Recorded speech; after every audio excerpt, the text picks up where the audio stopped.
All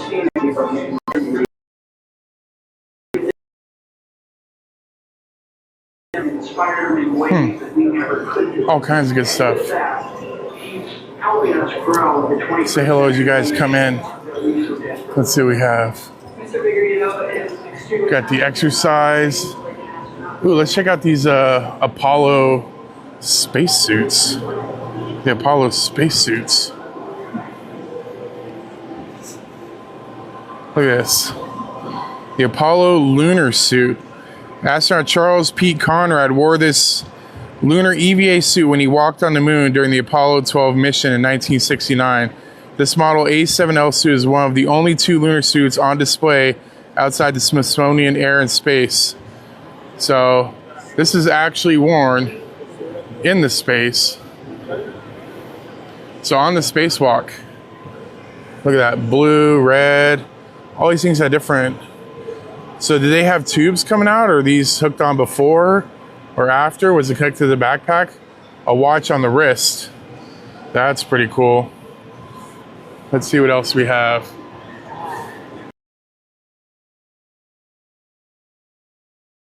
That was on the Gemini. Ooh, what is this? Biological isolation garment. So, astronaut Mike Collins wore this bio-isolation garment when he returned from the first moon landing in 1969. So they had him in this suit, I guess. They were afraid they were going to catch something from space, like space disease or something. Guys, we're in Space Center Houston, in Houston, Texas. Shreya. What is this? The Apollo in-flight suit. So when they were going up in the Apollo, so you guys seen like Apollo 13, like that mission or the movie in that, they were in these. It looks almost like Tyvek's, honestly. It looks like that paper suit. It said astronaut Wally Stern wore this in-flight garment as he orbited the Earth in 1968 during the Apollo 7. So the garment's on loan from there. If you guys have any questions or you guys want to re-see something or slow it down, definitely let me know. This is the RX-5. It's a hard suit. So I wonder what they would wear this for. Look at that. So it's got all the little hinges on the arm. A little twisty. Huh. Wouldn't that be crazy to put on? It's probably like the hardest garment to put on ever. What do you guys think? This was a Mark III, like the first starting. It's just a head bubble. It's not even anything fancy. Like, this is stuff that we're used to seeing. I mean, we have, oh, look. Did you guys see that? Let's go up here and look. This is that jetpack that they had with it on. Oh, that's pretty big. Look, that's a life size. That's pretty big in comparison. I wonder how much that thing weighs. Like on Earth. You know, things are a lot lighter up on there, guys. Make sure you tap the screen, say hello. Here we go. Let's walk around. If you guys have any other questions, you guys want me to turn around, it's all interactive, guys. So if there's something you want to see more of, look at this, an engine. You know, if you guys want me to read some or slow down. All right, so this is the best engine possible. Huge. This is just one of the Bell engines that are on there. It says this is an actual R-25 liquid fuel rocket engine. NASA used the RS-25 for 30 years to boost the space shuttle into orbit. NASA selected this powerful and reliable engine to power the space launch system on future missions. On shuttle launches, the engines were carefully throttled because they refurbished and reused after each mission. The RS-25 engines on the SLS are expendable, so they operate at full throttle, generating more power when the SLS launches. It's 4 RS-25 engines fired nonstop for 8.5 minutes. These proven engines plus 2 solid rocket boosters make the SLS the most powerful rocket in the world. So there we go. So that is pushing out. The RLS produces 512,000 pounds of thrust. That's equivalent to more than 12 million horsepower, enough to push 10 giant aircraft carriers around the ocean at 25 miles an hour. So look at the size of this.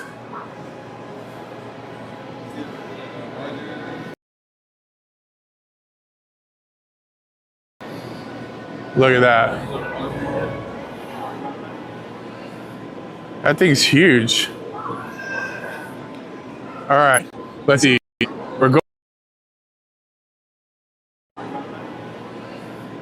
That thing's huge. All right, let's see. We're going orbit. The moon and Artemis will land on the surface. So they're planning on going back with Artemis. What we're going to use, because look, they use that big rocket system, but NASA's not using rockets like that. So they're probably going to go out to the heavy, what is it? The heavy rocket that what's his name uses? Elon Musk. So probably uses SpaceX. It takes a team, guys. Let's see what we have here. Ooh, the Artemis. Let's see. We're going to be going into the control center too that they use for the actual Houston thing. We'll be going on a tram ride after exploring the inside. Look at that. The flight director. Oh, here we go. Prototypes. Look at that. The flight director. Oh, here we go. Prototypes. Prototypes, guys. Spacesuits are prototypes for the new being tested here in Houston. Compared to spacesuits worn by Apollo astronauts, which we've seen just earlier, the new suits are a hybrid design with a combination of hard upper torso and soft arms and legs. Instead of putting it on like pants and top, astronauts enter the suit through a port in the back. So they're going to enter in from the back, upper torso and soft arms and legs. Instead of putting it on like pants and top, astronauts enter the suit through a port in the back. So they're going to enter in from the back. Oh, look, there's a thing to open and climb in, to in. So you climb in, you're getting in, something like that. Thank you so much, bud. I appreciate that. What's new? A wider helmet, all-around view, usually for walking on the lunar surface so they don't trip. New cut-resistant layer prevents abrasions and sheds lunar dust. More comfortable boots for walking long distances. So I think this is going to be like the backpack. Sheds lunar dust. More comfortable boots for walking long distances. So I think this is going to be like the backpack. Front. What we got on the front here? A little bell. We got the lights. This looks like what was the movie? The Abyss. Over. Rear entry port. Shoulders and large shoulder openings reduce possibility of injuries. Huh. These are for putting on, taking off. All right, let's go. Oh, here. Shoulder openings reduce possibility of injuries. Huh. These are for putting on, taking off. All right, let's go. Oh, here. Apparently, this is where we went in order. July 11, and land right there.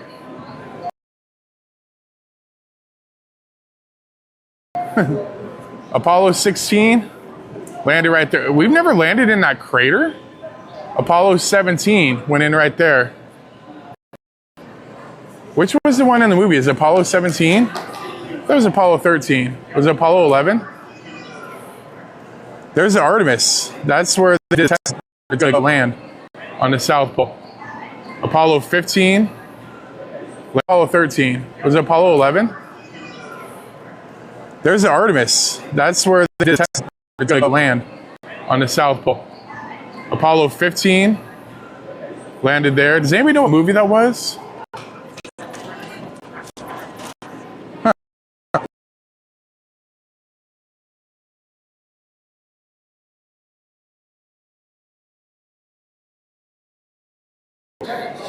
Let's make a journey around.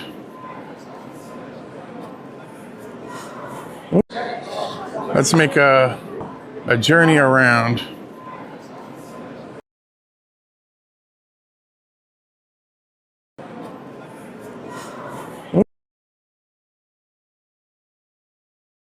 Oh, the vest protects from radiation.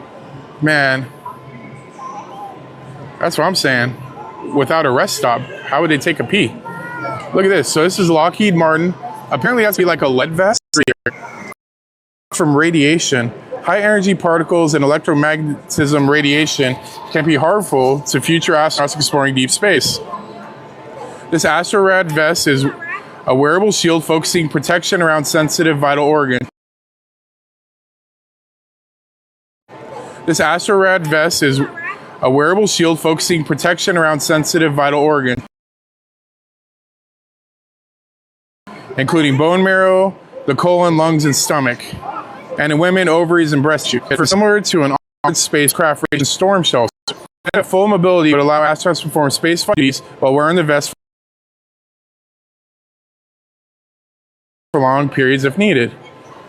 So we go all the way to radiation, but now they care about radiation. Maybe they didn't understand the effects of radiation as much.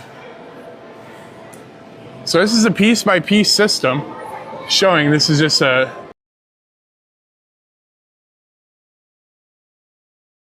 not to scale, but an example. So that's all this piece-by-piece system. You have that big main rocket. That's the engine right there.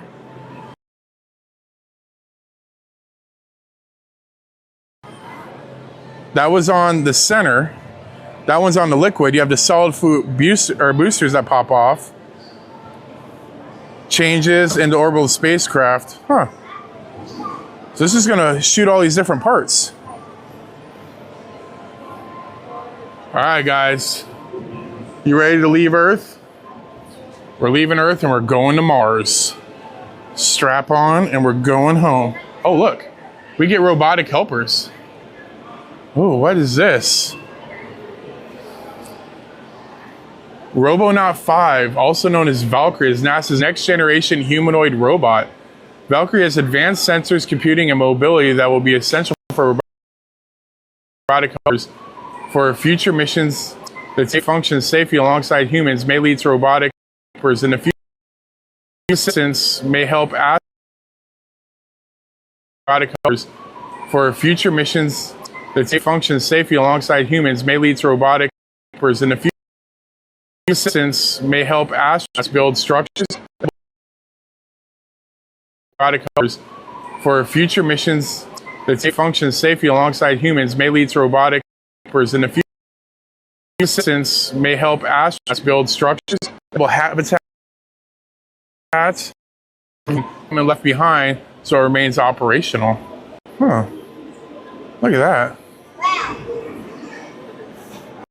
All right, we're into Mars. We took a nice ride, guys. Make sure you guys hit that follow, tap that screen. There's a lunar rover. Docking hatch. Oh, they're going to be driving. It's like a lawnmower. 6 sets of pivoting wheels. Everyone moves independently. Suit ports. They can suit up and exit in less than 10 minutes.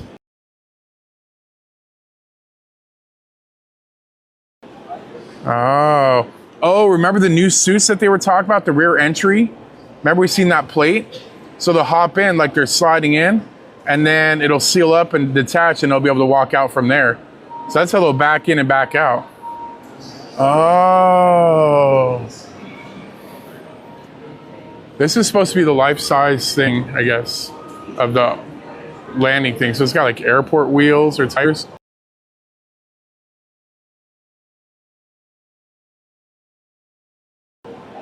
But why has it got pneumatics?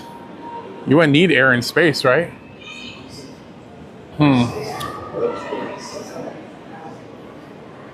Oh, Mars interior, red skies. The Martian sky reverses Earth's colors.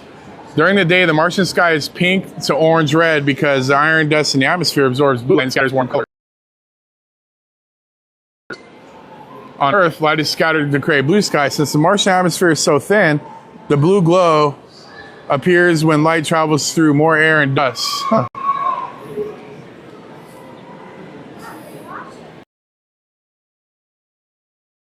One year. A year is not sufficient to make one orbit around the sun. Since Mars is from 9, it takes longer, almost twice as long to do one Earth. So an Earth day in or Earth year in Mars would be 2 years. So people be half their age.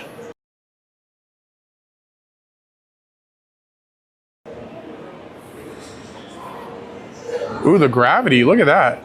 If you guys want to lose some weight, if you're 100 pounds on Earth, you're only 38 pounds on Mars. Remember that. Man, there we go. Shit. I'll be on that Slim Slow program. Oh, gravity differences. I know you guys can't feel it, but I'll pick these up. Let's notice the difference. Let me see if I use like 2 fingers lift. This is Earth. This is 12 pounds on Earth. Oh, okay, so kind of hefty. Wow. I mean, it sounds silly, but yeah, there's a 8 pounds difference. That's a gallon of water. So that's like a milk jug difference, guys. A gallon of water weight difference, just the same exact weight, but in different areas.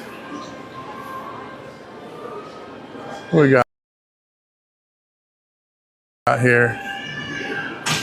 Surveyors wanted. Oh, we already went to Mars. Let's check the next place. If you guys want to go back and see something, or if you guys are interested, let me know. I can turn around and come back, and we can stop a little bit longer. So it is interactive. We are going to be taking the tram, going to Mission Control, where they actually did the landing, the lunar landing. This is the lunar lander.